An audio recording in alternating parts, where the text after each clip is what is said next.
Hello everyone and welcome back to the Common Sense Crypto channel. As with you always, this is Rich doing another video today on XRP. So I hope you're all having a wonderful day today wherever you are in this great world. We're gonna talk about XRP. And you gotta hear this coming from the Thunes CEO.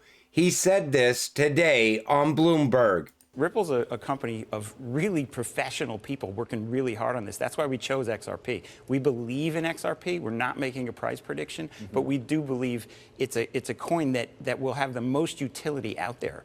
Bitcoin is a store of value. I agree with Mike McGlone, but I think that XRP has a true use case. There's just no doubt about it. And the Ripple team, from the interaction we've had with them, they're really professional. They act like investment bankers over there. They know what they're doing, and they will make this work. Like I said, Ripple is already acting like a bank. And take notice, he said XRP is going to be the coin with the most utility. They even see it as being more valuable than Bitcoin already. This is going to change very fast once utility shows up for XRP. SBI has branded themselves to be a Web3 conglomerate with 50 million customers. They currently have a crypto exchange company, NFT platform, security token platform, a crypto fund, and a market maker that ensures connectivity across each other. Interesting to note that they are diversifying with almost 50 to 60% of their investments being outside of Japan. When he talks about XRP, it sounds like he says depot. He actually meant Ripple. He was talking about 50 million people that are going to be utilizing XRP and Ripple's technology, and they're expanding around Web3 as well. SBI is always growing. They're like Ripple. They don't have any days where there's not announcements of some sort of advancement. And that's why I think XRP, once SBI really starts getting things done and things start to go live, XRP is going to gain a lot of value off of what SBI is doing. And I got to talk about this because I had people asking me if Ripple is buying back XRP. So first I'm going to tell you what this post says. Ripple confirms $22 billion buyback, reacquiring 5% of shares at $125 each. Signals strong financials, tighter ownership, and possible bigger moves ahead. We are so back. But they're not talking about XRP. They're talking about shares of the company Ripple. They're not buying back XRP. And those shares are pre-IPO shares that were available through Link2. But I haven't heard much about this. And it doesn't seem like Ripple is going to IPO in 2025. It seems like Brad is in no hurry to go public. I think it's going to happen sometime, possibly in 2026. But they're not buying back XRP. This comes from Michael Branch. XRP is being adopted by the world's largest financial players behind closed doors, and they have already agreed on a price for the technology's use in their financial systems. Now, once again, they've released an article where Black Swan Capitalist is talking about a set price for XRP. And he doubled down on this. He says that we're going to see this price once XRP is moving central bank digital currencies and when the central banks are ready to go live with XRP. And he talked about two separate prices, the private ledger and the public ledger. Now, I don't agree with there being two prices for XRP. Even David Schwartz has cleared that up in the past. I think what's going on is they're testing XRP on the private ledger, and maybe they're testing it at different price points, and that's why we see all of those glitches. When XRP finally does go live, I think they will already agree on what the price of XRP needs to be. And if that is the case, there's a good chance that XRP would be at 4 digits. That's what I think is going on. But it creates a lot of confusion, especially for newer investors, because they're right away thinking, why is there 2 prices for this cryptocurrency? And why can't I buy it on the exchange and then sell it on the private ledger? There's not going to be 2 separate prices for XRP in the future. Whatever the price is, if it's set by the banks like the IMF, World Bank, and so on, then we will eventually see that price show up in our portfolio. That's the way I look at it. But there's a lot of talk about that once again as well. Compliments of the Working Money channel. Thunes launches new global business payment service. And this is big. So let me tell you what they plan to do with this first. The new solution provides access to local automated clearinghouse systems in over 50 countries. This includes major markets such as Brazil, Canada, mainland China, Hong Kong, India, Mexico, Singapore, the UK, and across Europe. Businesses can also process US dollar wire transfers to more than 170 countries and make payments in over 30 countries, including USD, EUR, and CNY. Thunes said the service, powered by its API, enables faster cross-border payments, offers greater transparency in transaction costs and details, and reduces the complexity of using legacy systems. Now here's what's great about Thunes. Thunes is also a Ripple partner, and they use XRP for settlement. They don't just utilize the RippleNet technology. So once again, if they're building new rails, this is going to benefit us as XRP investors. Every time every day practically, there's new rails put in place by Ripple directly or partners of Ripple. It's one big, massive network, and XRP is going to be running on all of those rails. Rep Velasquez targets Puerto Rico crypto tax loophole with a new bill. So once again, it looks like they're trying to get people in Puerto Rico to pay those capital gains taxes. So what she's doing is introducing the Fair Taxation of Digital Assets in Puerto Rico Act on Tuesday. The bill would make income from cryptocurrency staking, mining, or trading in Puerto Rico subject to federal taxation.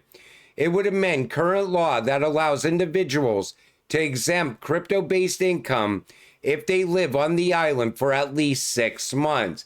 I know a lot of people left the crypto space and moved to Puerto Rico to avoid the taxes. I think there was somebody that was very big in crypto a few years ago. They moved to Puerto Rico, though, ended up spending all the money, and then got stuck in Puerto Rico and wanted to come back to the United States. Like I said, if you're thinking about moving to a country to avoid crypto taxes, you better have a game plan. Because if you don't have a game plan and you end up broke, you can't come back. I think you have to denounce your citizenship as well in some of these locations.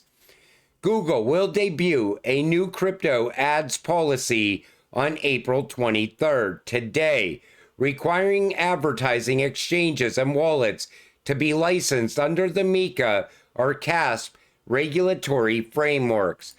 Like I said, MiCA it's no joke. It's a big deal. If you cannot pass MiCA regulations, you're not going to pass US crypto regulations either.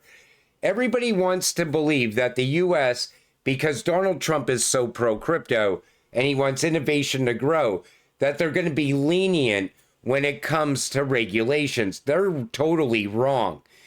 They're cutting down on fraud. Everything is going to be fully transparent. We are going into a different time now, and the days of the wild, wild west are coming to an end. President Trump was asked about Jerome Powell and responded with, "I have no intention of firing him." Take a listen. Whatsoever. Never did. The press runs away with things. No, I have no intention of firing him. I would like to see him be a little more active in terms of his idea to lower interest rates. This is a perfect time to lower interest rates. If he doesn't, is it the end? No, it's not. But it would be good timing. It could have taken place earlier. But no, I have no intention to fire.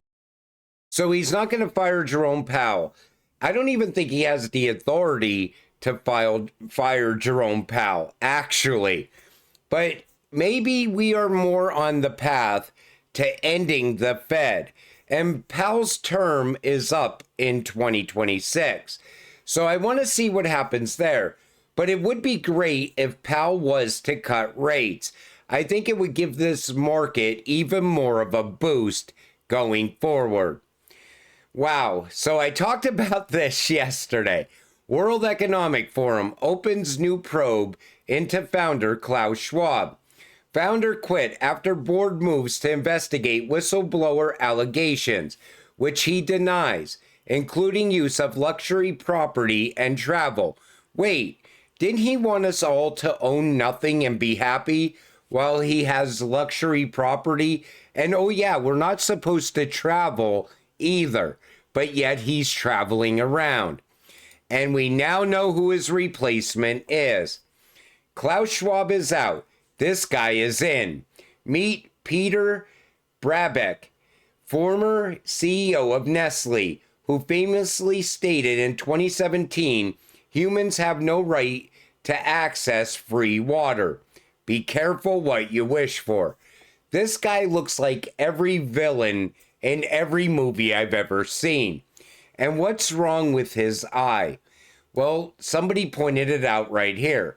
The former leader of the reptilians, the former leader of the clones, the new leader of the World Economic Forum.